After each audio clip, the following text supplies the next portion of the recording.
Hey, welcome back, Ram fans. Mark from Rams Up here. I got a filler episode of sorts for you this time around. I am going to predict the divisional winners, the standings in each division. I'm going to give you the playoff seedings, and I'm going to tell you who wins each playoff game and who wins the Super Bowl just for kicks. I know it's a little bit early for that, but I think we're starting to get a feel for who the risers and fallers are. So why not? And, I reserve the right to amend this at any point in the future. So that's what we're going to do this episode. One item, news item of note, the 49ers have traded for Bryce Huff. He comes over from the Eagles for a draft pick. And the 49ers, they're expecting to have 3 compensatory picks next year. So this is an easy move for them to make. Huff, 4 years with the Jets. He played for Robert Saleh there, so the new DC in San Francisco. It's the second time around there. Very familiar with Huff. Huff had signed a 3-year contract with the Eagles. Eagles got 2.5 sacks out of him, decided it was time to move on, and it makes sense for the 49ers. They get a guy that can hopefully get after the quarterback, makes up for the loss of Leonard Floyd is the way I look at it. But, and they do have those comp picks, so it's not a big deal to give up a draft pick here. And for the Eagles, they get some salary cap relief. So we'll see how it works out. A little bit of a risk for the 49ers.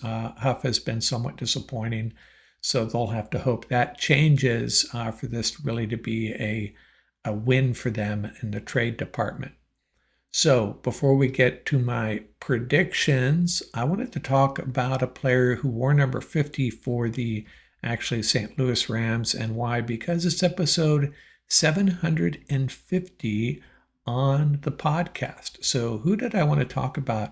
How about number 50, offensive tackle Ryan Tucker, primarily a right tackle. And he played for the Rams. Actually, the Rams drafted him in 1997 out of TCU. And do not get him confused with Ross Tucker, who has developed a pretty prolific podcast and did a player analysis career. He does really good stuff. I see him as a guest on several radio shows, and he does a lot on social media. That's a different Tucker. This is Ryan Tucker, whose brother Rex also played in the NFL. So, yeah, it gets a little confusing. This is Ryan Tucker out of TCU, 1997 draft pick of the St. Louis Rams.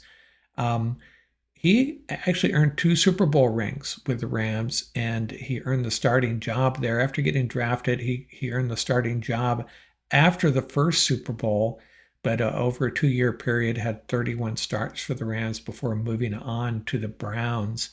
And he also had a touchdown reception, a Kurt Warner to Ryan Tucker pass against the Detroit Lions in that Super Bowl year in 1999.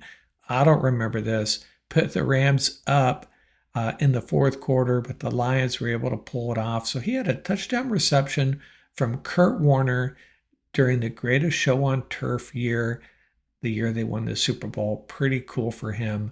And that loss to the Lions, by the way, set the stage for a 7-game winning streak for our Rams. They had lost 2 in a row to the Titans. And then the Lions, they go on a 7-game winning streak and eventually win the Super Bowl.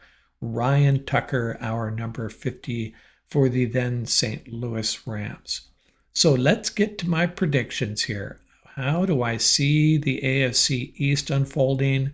I think it's pretty clear the Buffalo Bills are the class of the division. I think the Patriots are taking a step up. I think Drake May is going to evolve into, is it too early to call him a franchise quarterback, an elite quarterback? Certainly a tier 2 or 3 quarterback by the end of 2025, I think. And, they got a new coach there. That may help their cause as well. The Dolphins taking a step back. I don't know what happened there, man. They seemed like they were going to be, a relevant team in the AFC fighting for titles for several years, and it's kind of all fallen apart slowly. I think it started with that 0-degree playoff game in Kansas City. They couldn't get it done.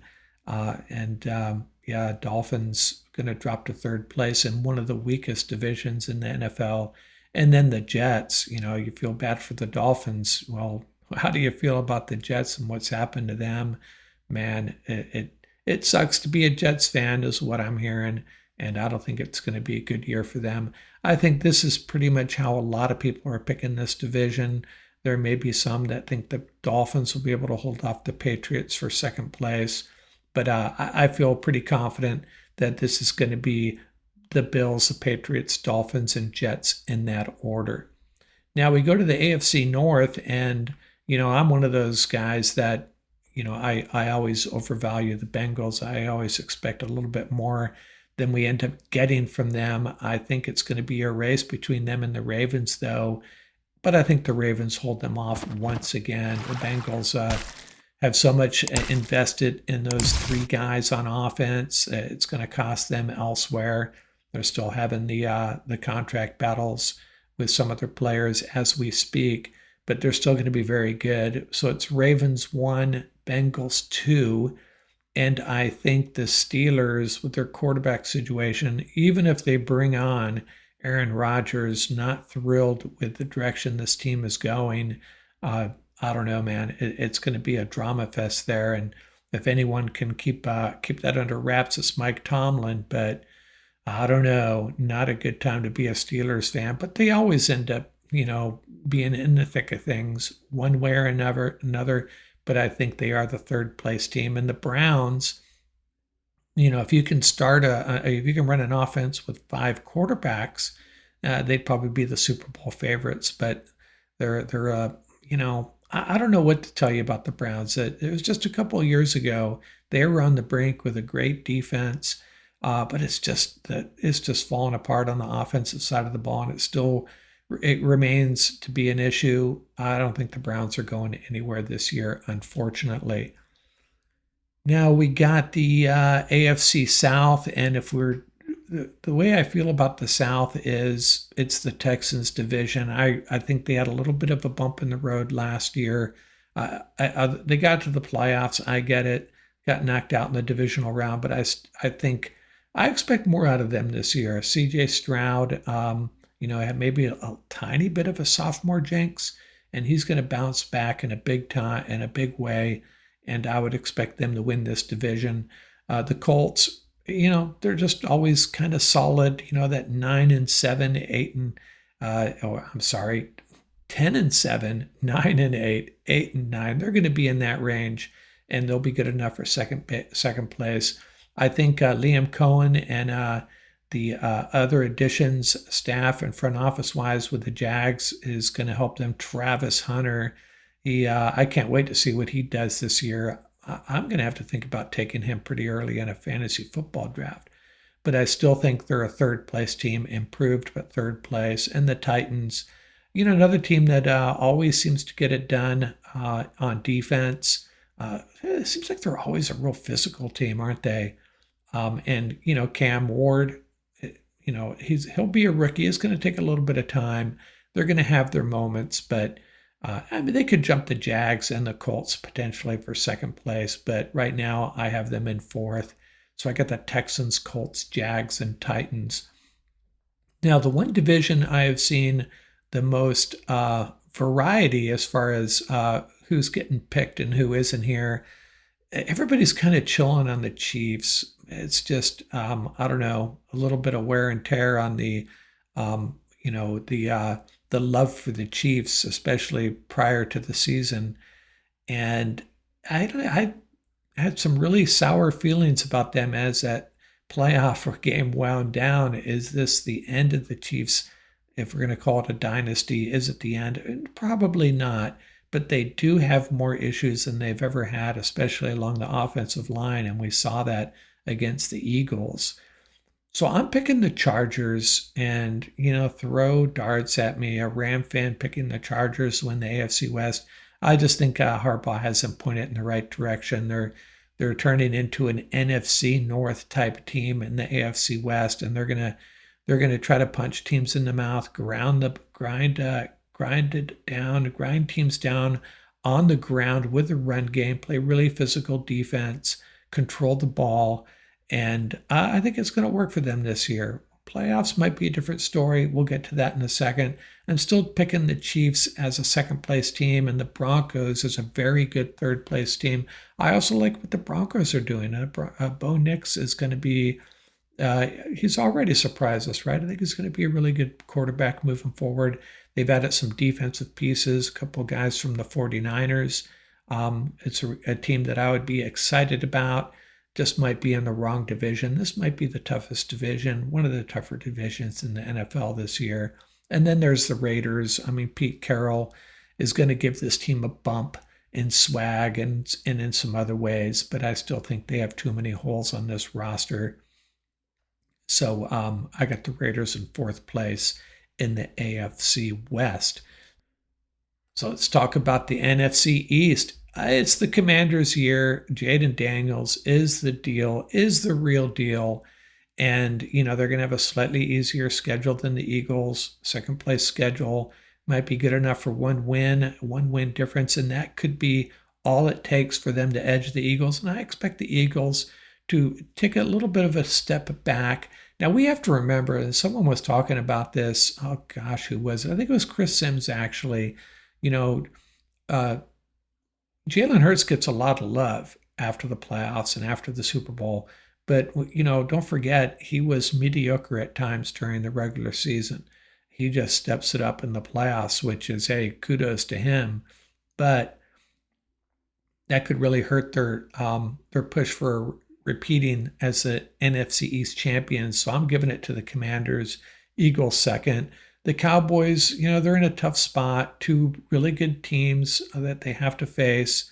And I'm going to say it, they have the third best quarterback in the division. I mean, Dak Prescott can light it up. I get it. But who would you rather have, Prescott, Hurts, or Daniels at this point?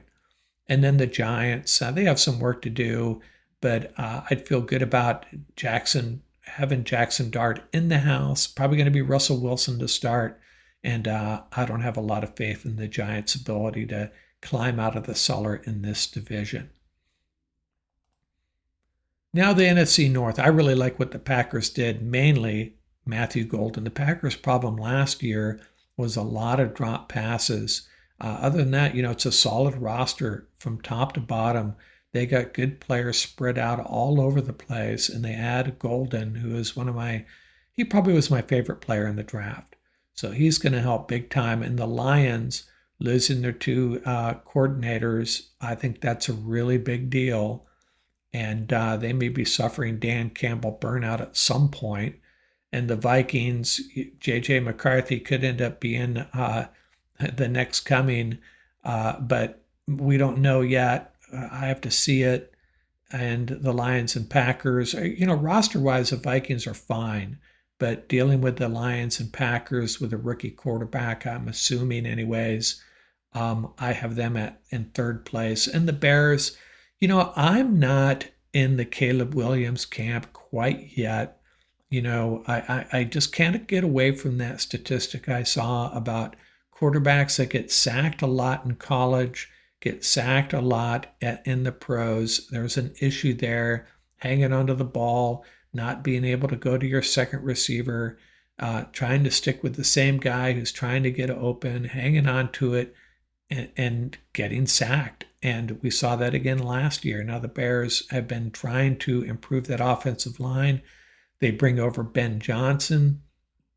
Now, he'll probably have a big hand in the offense, obviously, but he is the head coach.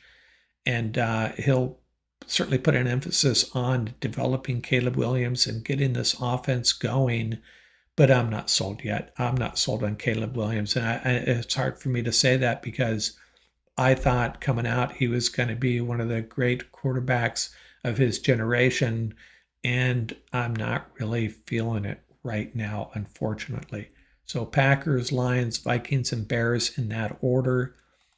Now we go to the NFC South, and everybody's going to start throwing love on the Falcons. Or have we figured it out yet? We learned our lesson.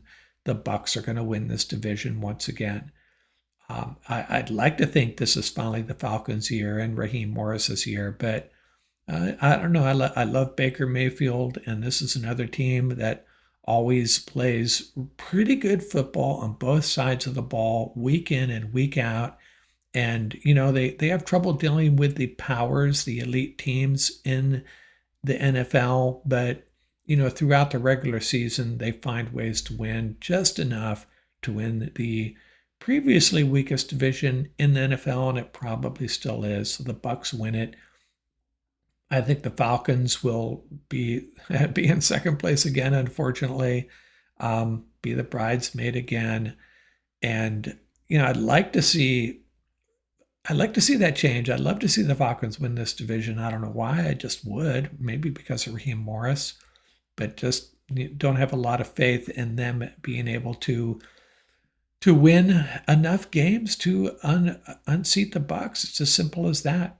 Bucs are slightly better, and it may come down to the quarterback position. Michael Penix could change my mind on that. We see a bunch of him, and hey, maybe the Falcons end up winning 11, 12 games with Michael Penix at the quarterback position. But I'm just going by what I know now.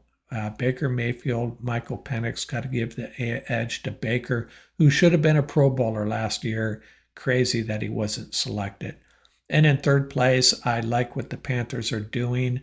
But you know what? They kind of remind me of the mid 2000 Rams, where we were just signing guys almost in panic mode, finding guys, street free agents, unrestricted free agents, come in and help this team solidify this roster. I don't know if they've added any difference makers, though. Bryce Young slowly developing, and they're going to be more competitive than last year, as competitive as they were at the end of last year, I think. If they make another step in their evolution and turn into a really competitive, good, or fair to middling football team, I'm not counting on it quite yet. And then there's the Saints. Poor Kellen Moore. I think he's in a really good spot to turn this franchise around, but it's going to take a couple of years. They got a lot of issues there. Derek Carr retiring. Tyler Shug is going to be the quarterback apparently. Alvin Kamara, guy's been around forever. So they're going to be one of the worst teams in the National Football League, unfortunately. But I would be very happy if I was a Saints fan that they hired Kellen Moore. I think the Saints will find their way back. Just going to take a couple of years. Now we get to the NFC West, and yeah, I'm picking the Rams to edge the 49ers. I think this team is just locked and loaded to have a great year. You need the three things. You need a great coach, you need a great quarterback, and you need to stay healthy. And we don't know how that's going to turn out. As someone pointed out on the YouTube channel, it's all dependent on health. And that's true of every team, every Super Bowl hopeful team. And all things being equal, all other things being equal, I'm sticking with the Rams.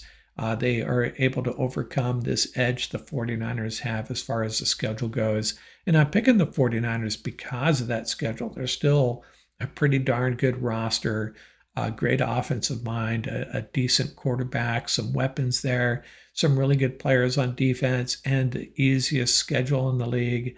Yes, the 49ers are my second place team. And the Cardinals will be in first or second place week 7 or 8, and then they'll fall apart. And the Seahawks, I really feel bad putting the Seahawks fourth, but this could go a lot of different ways. There's been a big turnover there. Is it too much of a turnover? It's going to take them another year to get rolling with this rebuilt roster. We'll have to see. I really don't know. And I was originally, if you had asked me a couple of weeks ago, I might have had them as a second place in this division. But the more I think about it, had to put them fourth. And I think this is going to be a strong division. None of these teams are going to be a pushover. And don't take this as me dissing the Seahawks. I have a lot of respect for them. They could be, 7-10 in fourth place. They steal a couple wins, they could make the playoffs. They could be a very good team. They're one of the teams that's kind of very difficult to figure out right now. And then, of course, it's difficult to predict where they're going to end up racking and stacking the NFC West here. So, as promised, I'm going to walk you through the playoffs. We'll start with the AFC, and let's talk about how I think the seeding is going to go. And I have here on the screen a consideration for how this might go. And the one thing I highlighted here is, well, first of all, I have which division each division is playing, which divisions are playing. For example, the AFC East plays the NFC South and AFC North. I'm not going to recite all of this for you, but the one thing that stood out was the AFC South playing the NFC West and the AFC West, and that's a blip on the radar for me. That's a tough draw. So when I put these seedings together, I just took that into account, tried to keep it simple. Any AFC South teams that make the playoffs are probably going to be seeded slightly lower, and that's what I came up with. I gave the Bills as the top seed, followed by the Ravens, Chargers, and Texans.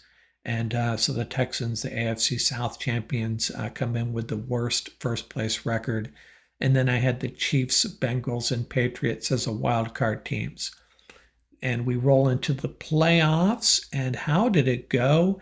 The Patriots at the Ravens. Ravens took care of business. Patriots are an improved team, but not playoff seasoned, unless Drake May turns out to be one of those guys that just rises to the occasion, but we'll have to wait and see.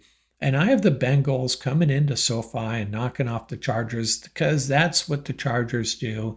They make the playoffs. Hey, Harbaugh can fix a lot of things, but he can't fix clutch kicks, hitting the upright and bouncing right. And the Bengals, Joe Burrow and his weapons find a way to end the Chargers season. And then I have the Texans getting the Chiefs at home. So the Chiefs finally have to travel. They don't have that frigid Missouri weather to help them out. And the Texans get their revenge and knock off the Chiefs and advance. And then we get into the divisional round. And I have the Texans taking care of the Ravens. Hey, last year I picked the Rams Texans in the Super Bowl. So maybe the Texans are another team I give a little bit too much love to. I like their coach, CJ Stroud. I think Jaden Daniels made us forget about CJ Stroud last year. He's still a very good quarterback. And the Bengals, as much as I love them, it's the Bills. It's the Bills' turn. The Bills take care of the Bengals, and then the Bills take care of the Texans in the AFC Championship game up there in probably 3 feet of snow and 12-degree weather. Texans not ready for that. And the Bills get to the Super Bowl for, I think, is it the 5th time, still looking for their first win? Something like that. I'm not even sure. Let's get into the NFC playoffs. And how did the seeding go? Well, first, what is a consideration here as far as the seeding? And I wanted to highlight the fact that the NFC West plays 2 weaker divisions, the AFC South and the NFC South. We've talked about this. This is a really big advantage when it comes to playoff seeding for the NFC West teams that make the playoffs. And I had 2 that made it. I have the Rams as the number 1 seed. I think they're going to get to 12-5, maybe even 13-4. Hey, could be completely wrong here, but that's what I'm rolling with. I have the Packers as the number 2 seed, followed by the Buccaneers and the Commanders. That's a different looking top of the bracket than it has been in years past, isn't it? And then my wild card teams, the 49ers, Lions, and Eagles. And the Eagles, the 7 spot, and that's a little bit of the Super Bowl hangover there, but they're in the dance. Can they make it happen? Let's see. The wild card round, I kind of went chalk. 3 home teams take care of business. The Eagles and Packers, they seem like they've been butting heads a lot last few years, and this is, a little bit of a grudge match. The Packers are the team that put in the rule change request to get rid of the push tush. And so the Eagles bring the push tush to Lambeau, but the Packers win. The Lions, it's the end of the road for their window is closing. I don't know where they go from here. Dan Campbell still hasn't gotten to a Super Bowl, and he's going to He's going to still be biting at other teams' knees on the way down, but they lose to the Bucks in Tampa Bay and the Commanders. Jaden Daniels is we're watching him turn into a quarterback of the ages, and they take care of the 49ers easily in Washington. Brock Purdy cannot keep pace with Jaden Daniels. Then we get to the divisional round, and I went chalk here again. Home teams winning. The Rams take care of the Commanders at SoFi in an electric game, probably a high-scoring game. And the Packers take care of the Bucks. Again, these Bills and Packers games at home, I'm sorry. Some of you old school guys are going to hate me for this, but these playoff games, let's play them indoors so we can watch some really good football. And these teams in the Great North that win only because they're playing in really cold weather and horrible conditions. That's not what the rest of us fans want to see. We want to see the best team on a nice day. That's how I feel about it. And you can disagree with me, but Packers advance. They're at home at Lambeau. They get the win against a team from Florida, and that sends the Packers and the Rams to SoFi. And, this is a game I know Ian is going to be sweating bullets if this game's on the docket. The Packers, we've had issues with them. They're a team that's going to have no issues playing at SoFi. There's going to be quite a few Packer fans there. I would hope this would be a game where Rams season ticket holders hang on to their tickets, but we'll see. I think there's a lot of season ticket holders that are not Rams fans, and they're just selling them to opposing teams every week. I think that's what's going on. Not much we can do about it. But Sean McVay and Matthew Stafford have had enough of this. They want to go back to the Super Bowl, and they do. They get the win. And that brings us to the Super Bowl 60, February 8th, 2026. Rams versus Bills, and this is a rematch of that game last year. The Rams won 44-42. One of the more incredible regular season games I've ever seen. It was crazy, kind of very close to that Rams Chiefs game and that Rams Vikings game back in the day. And it's also a rematch of that season opener after the Rams' last Super Bowl win. That game went sideways for us real fast. Kind of gave us a glimpse about how that whole year was going to go. But I think this Super Bowl is going to be much more like last year's regular season game. Rams won that 44-42. Josh Allen, I don't care how good a defense you're playing, Josh Allen's going to put some points up on you. He's going to find a way with his legs, with his arm. But the Rams defense, I think, is well equipped to, hold them in check a little bit, and the Rams offense will be able to put some points up on the board. I think it'd be a relatively high-scoring, super exciting Super Bowl. Are you going to ask me? You're really going to ask me who wins this game? Come on.